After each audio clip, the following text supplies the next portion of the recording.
जय हिंद दोस्तों। स्वागत है आपका एक बार फिर से हमारे और आपके प्यारे से यूट्यूब चैनल 92 एड्यू पर।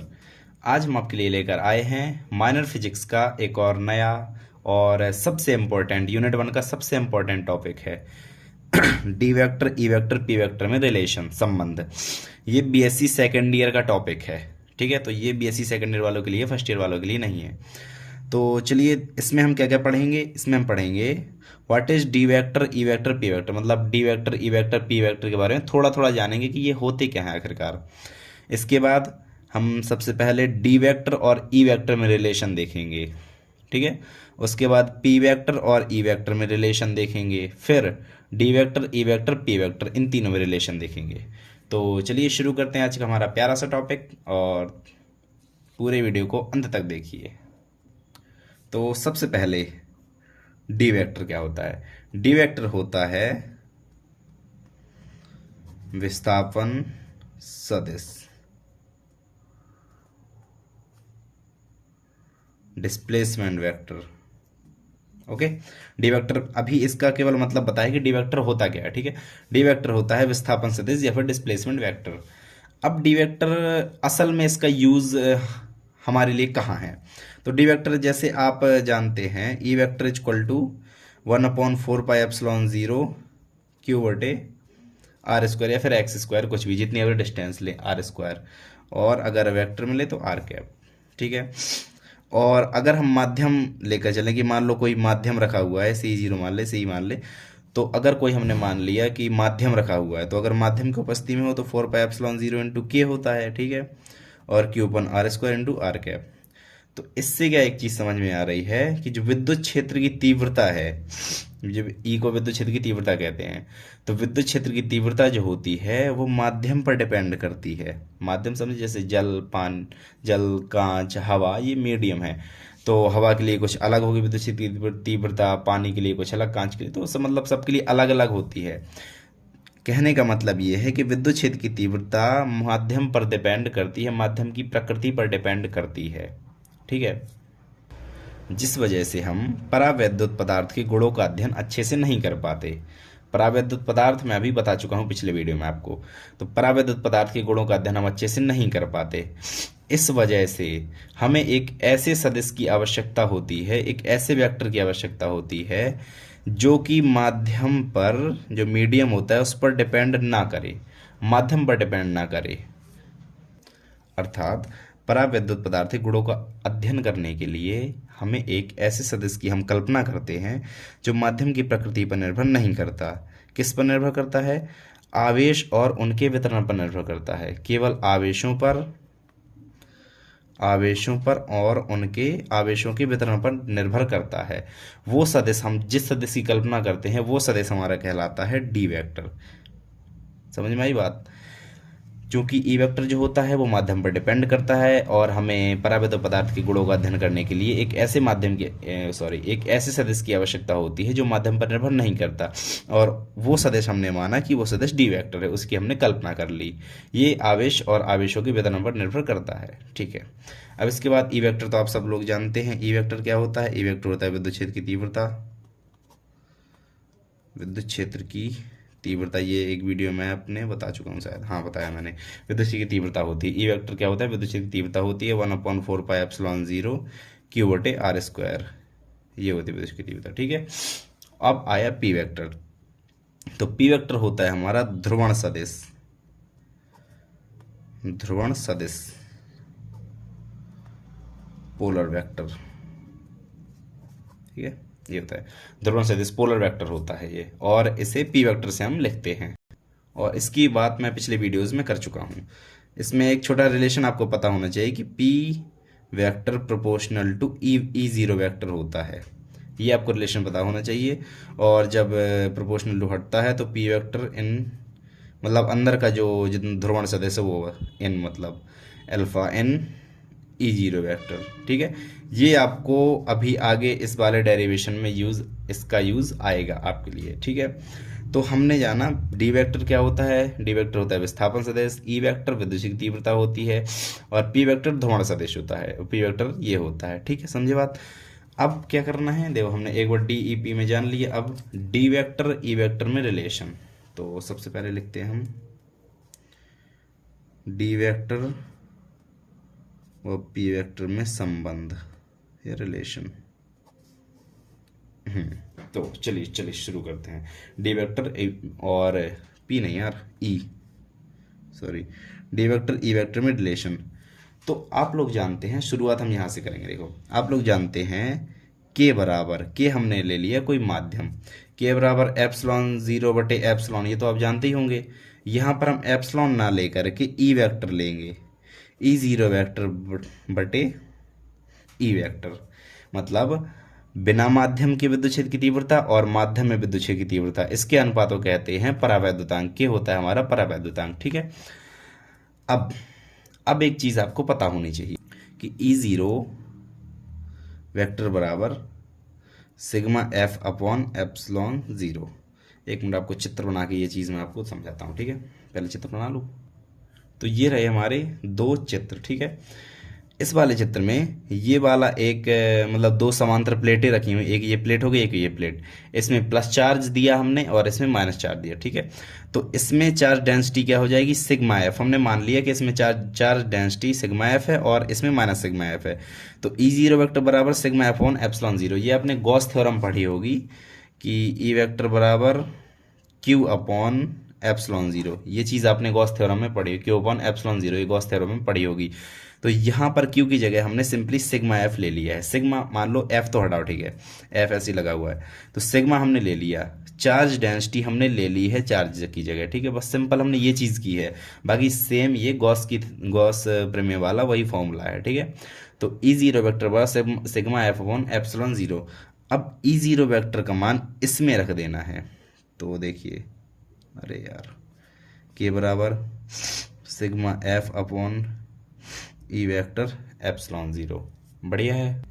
और एक चीज़ और पता होनी चाहिए, इसमें काफ़ी सारी चीज़ें हैं जो आपको ये चीज़ पता होनी चाहिए कि डी वेक्टर का मॉड होता है, वो होता है सिग्मा एफ के बराबर। अगर डी वेक्टर का मॉड लें, समझ में आई, डी वेक्टर का मॉड सिग्मा एफ के बराबर होता है, ये आपको याद करना है, ठीक है। तो के बराबर यहाँ लिख दो डी वेक्टर बटे ई वेक्टर एप्सिलॉन 0। तो बस D vector equal to E vector epsilon 0 के, ये हो गया रिलेशन किसके बीच में, डी वेक्टर और ई वेक्टर के बीच में रिलेशन। बस बहुत छोटे छोटे रिलेशन हैं। अगर आप डायरेक्ट डी ई पी में रिलेशन डायरेक्ट पढ़ोगे तो बहुत बड़ा हो जाएगा वो, इसलिए छोटे छोटे, पहले डी ई में रिलेशन, फिर पी ई में रिलेशन, फिर डी ई पी में रिलेशन। तो सबसे पहले डी ई में रिलेशन के लिए हमने क्या किया, के बराबर माना, और ये चीज़ हमने गॉस प्रमेय से लगाई। एंड ये चीज़ हमें पता होनी चाहिए, के बराबर माना, गॉस प्रमेय से लगाई, ई 0 वेक्टर का मान इसमें हमने रखा और ये चीज़ हमने रख दी। तो ये बस डी वेक्टर ई वेक्टर में रिलेशन आ गया। अब इसके बाद पी वेक्टर ई वेक्टर में रिलेशन, तो चलिए वो भी देखते हैं। तो अब हमारा दूसरा पॉइंट आया पी वेक्टर और ई वेक्टर में संबंध। वो दो चित्र थे, वो आपको अच्छे से एक बार फिर से देखने पड़ेंगे। तो पहले वो उन्हें मैं दिखा देता हूँ, एक मिनट। यहाँ देखो आप, ये यहाँ पर आवेश घनत्व सिग्मा एफ, ये माइनस सिग्मा एफ। एंड यहाँ पर जब हमने ये माध्यम बीच में रखा तो इस वाले पृष्ठ पर इसका विपरीत आवेश प्रेरित हो जाता है, ठीक है, ये हो जाता है। इस वाले पृष्ठ पर ये ऊपर वाले आवेश का विपरीत आवेश में प्रेरित हो जाता है, और यहाँ पर भी सेम प्रक्रिया होती है। तो यहाँ पर माइनस सिग्मा एफ बराबर माइनस पी हो जाता है, और यहाँ पर प्लस सिग्मा एफ बराबर प्लस पी हो जाता है, ठीक है। तो चलिए अभी करते हैं आगे पी वेक्टर ई वेक्टर में संबंध, ठीक है। तो इसमें ई वेक्टर इंटरनल, मतलब अंदर जो ई वेक्टर उसमें उत्पन्न होता है वो क्या होता है, सिग्मा पी अपॉन एप्सिलॉन 0। और किस दिशा में होता है, ऊपर जो माध्यम हमने रखा है उसमें चूंकि नीचे प्लस होता है ऊपर माइनस होता है, तो उसमें ऊपर की ओर हो जाती है। समझे बात को, विद्युत क्षेत्र की दिशा जो हो जाती है वो ऊपर की ओर हो जाती है, ठीक है। और P इसलिए यहाँ पर F नहीं आया, P इसलिए आया क्योंकि हम माध्यम वाले चित्र की बात कर रहे हैं। वहां पर हमने माध्यम लगाया, फिर उस चित्र की बात हम कर रहे हैं, और उसी में विद्युत की दिशा नीचे से ऊपर की ओर होगी, ठीक है। तो E vector N equal to minus P vector upon epsilon 0। Sigma P की जगह माइनस पी वेक्टर, ये आप यहाँ पर देख लो पहले, माइनस पी, ठीक है। तो माइनस पी वेक्टर ऊपर की ओर है, तो ऊपर हमने देख लिया माइनस पी वेक्टर, तो minus sigma sigma F vector sigma F की जगह हमने माइनस पी वेक्टर रख दिया है। ठीक है, सिग्मा पी ये अलग चीज है। सिग्मा पी सिर्फ हम ये दिखा रहे हैं कि हम माध्यम वाले चित्र की बात कर रहे हैं। सिग्मा पी की जगह मतलब सिग्मा पी का मान पी वेक्टर नहीं है, सिग्मा पी केवल हम ये दिखा रहे हैं, हमने सिग्मा एफ की जगह पी वेक्टर रखा है। अब इसके बाद जो ई वेक्टर होता है हमारा, ई वेक्टर वो ई जीरो वेक्टर प्लस ई इंटरनल मतलब अंदर जो विद्युत क्षेत्र उत्पन्न हुआ है उन दोनों के योग के बराबर होता है।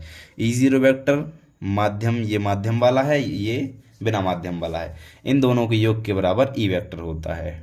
तो ठीक है, ई जीरो वेक्टर ई एन का हमने मान रख दिया minus P vector upon epsilon zero, और इसे इस तरफ ले जाओ तो हमारा ई जीरो वेक्टर का मान क्या आ जाएगा, बराबर E vector plus P vector upon epsilon zero, ये चीज़ हमें मान आ जाएगा। अब हमें ई जीरो वेक्टर का मान चाहिए, तो वो कहाँ से आएगा, के बराबर हम जानते हैं ई जीरो वेक्टर बटे ई वेक्टर, ये चीज़ हम जानते हैं, अभी अभी हमने किया भी है। तो ई जीरो वेक्टर इसका यहाँ पक्षांतर कर लो, तो ई वेक्टर इंटू के। ठीक है, तो ई जीरो वेक्टर का मान हम यहाँ पे रखेंगे, ई वेक्टर इंटू के, ई वेक्टर के बराबर E vector plus P vector upon epsilon, इस तरह पक्षांतर कर लो तो के माइनस वन ई वेक्टर बराबर P vector upon epsilon zero. ठीक है, कोई दिक्कत तो नहीं, यहाँ तक हमने इस तरह पक्षांतर कर लिया, तो के माइनस वन यहाँ से ई वेक्टर हमने कॉमन ले लिया। अब ये जो नीचे एप्सिलॉन जीरो है इसका पक्षांतर कर लो, तो पी वेक्टर बराबर के minus one epsilon zero E vector, ये रिलेशन पी वेक्टर और ई वेक्टर में रिलेशन को दर्शाता है। ठीक है, इसमें कुछ चीज़ें याद करने वाले हैं तो उन्हें आप याद भी, कुछ फॉर्मूले हैं छोटे छोटे तो उन्हें भी याद कर लीजिए, जैसे ये कुछ हो गए तो इन्हें आप याद कर लीजिए। बाकी सिंपल है, E vector E zero vector plus E N vector का योग होता है, इसमें हमने ई एन का मान रखा और ई जीरो का मान रखा, बस ये सॉल्व कर दिया तो पी वेक्टर ई वेक्टर में रिलेशन आ गया। अब इसके बाद हम देखते हैं तीसरा और important relation, D vector E vector P vector में संबंध। ठीक है, अब इस रिलेशन की ओर हम चलते हैं। तो मैंने अभी अभी आपको ध्रुवण सदिश के बारे में बताया था और ये बताया था P vector proportional to E vector. ठीक है, उसमें हमें इंटरनल ले लिया था, यहाँ पर इंटरनल नहीं ले रहे हम, P vector proportional to A vector, या फिर प्रोपोर्शनल हटाओ तो एप्सिलॉन जीरो और एक ये आता है काई, ये भी एक नियतांक होता है काई, और इस काई को कहते हैं, इसे काई पढ़ते हैं। ठीक है, और ये काई कहलाती है विद्युत प्रवृत्ति। ठीक है, काई को विद्युत प्रवृत्ति कहते हैं। हाँ, तो देखो ये पी वेक्टर का मान, इसे नंबर 1 डाल दो, और एक पी वेक्टर का मान ये है ऊपर, तो इसे हम यहाँ पे लिख लेते हैं के minus one epsilon zero and A vector. Number 2 P vector के मान ये हैं तो दोनों की तुलना कर दो, के माइनस वन एप्सिलॉन जीरो, अरे यार E vector equal to epsilon zero chi E vector, epsilon zero cut जाएगा और यहाँ पर क्या बचेगा, K minus one E vector भी कट रहा है क्या, हाँ ई वेक्टर भी कट जाएगा, ई वेक्टर कट जाएगा, तो के माइनस वन बराबर काई, ये आप कह सकते हैं काई और के मतलब परावैद्युतांक, और ये हो गया किसमें रिलेशन, परावैद्युतांक, कभी कभी पूछ लेता है परावैद्युतांक और वैद्युत प्रवृत्ति, परावैद्युतांक और वैद्युत प्रवृत्ति में संबंध हो गया ये, अगर कोई पूछे काई बराबर के माइनस वन, ये परावैद्युतांक और वैद्युत प्रवृत्ति में संबंध होता है। तो ये बस इसलिए बताया है, अभी इसका आगे कोई यूज़ नहीं है, ये इसलिए बताया है कि परावैद्युतांक और वैद्युत प्रवृत्ति में अगर संबंध पूछ लिया जाए तो उसे ऐसे सॉल्व करना है। ठीक है, अब हम इसी इक्वेशन को वापस लाते हैं, पी वेक्टर बराबर के minus one epsilon zero E vector, अंदर गुणा कर दो तो क्या आएगा, के epsilon zero E vector minus epsilon zero ई वेक्टर। ठीक है, अब के एप्सिलॉन जीरो ई वेक्टर इसका कुछ मान निकला था, इसका मान क्या निकला था, डी और ई में रिलेशन, इसका मान निकला था डी वेक्टर, डी और ई में जब हमने रिलेशन निकाला था तो इसका मान डी वेक्टर निकला था, इक्वल टू के एप्सिलॉन 0 ई वेक्टर। आप देख लीजिए वीडियो पीछे करके, उसमें ये रिलेशन निकला था, ठीक है। पी वेक्टर, अब पी वेक्टर ये माइनस वाला है, प्लस में ले आओ, एप्सिलॉन 0 ई वेक्टर और इसका मान रख दो डी वेक्टर। देखो तीनों आ गए, P vector E vector D vector. ये होता है P vector E vector D vector में रिलेशन, और ये वाला सबसे मोस्ट क्वेश्चन है, सीसीई के लिए सबसे इंपॉर्टेंट क्वेश्चन है, डीपीई में रिलेशन, ठीक है। तो इस वाले को आप अच्छे से तैयार कर लीजिए, और इसके बाद और कुछ मोस्ट क्वेश्चन है वो भी आएंगे, सीसीई के पहले ही आ जाएंगे वो। तो इसी प्रकार हमारी वीडियो देखते रहें। इस वीडियो को हम यहीं पर एंड करते हैं। Thank you so much, bye bye.